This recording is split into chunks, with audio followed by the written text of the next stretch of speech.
এক অসহায় পরিবারের দুর্দশার নিউজ প্রকাশের পর ইফতারের পূর্ব মুহূর্তে মানবতার ফেরিওয়ালার মতো ওই পরিবারটির পাশে দাঁড়ালেন হাতীবান্ধা থানার অফিসার ইনচার্জ মাহমুদুন নবী।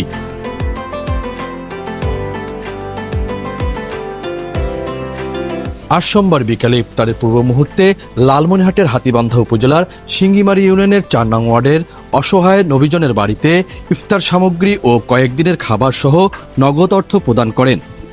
সেই সাথে নবীজনের পরিবারের খোঁজ খবর নেন হাতীবান্ধা থানার অফিসার ইনচার্জ মাহমুদুন নবী এবং পরিবারের পাশে থাকার আশ্বাস দেন তিনি।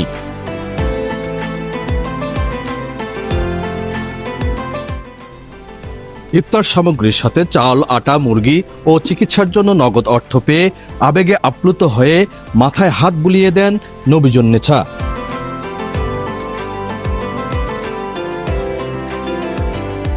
হাতীবান্ধা থানার অফিসার ইনচার্জ এলাকার বিত্তবানদের এগিয়ে আসা পাশাপাশি আরও বলে, আমি আজ বেশ কয়েকদিন আগে একটা সামাজিক যোগাযোগ মাধ্যমে আমি দেখি যে এই পরিবারটা মানবতার জীবনযাপন করতেছে। তারা স্বামী স্ত্রী দুজনেই অসুস্থ, তাদের চিকিৎসা খরচ নাই, খাবার নাই।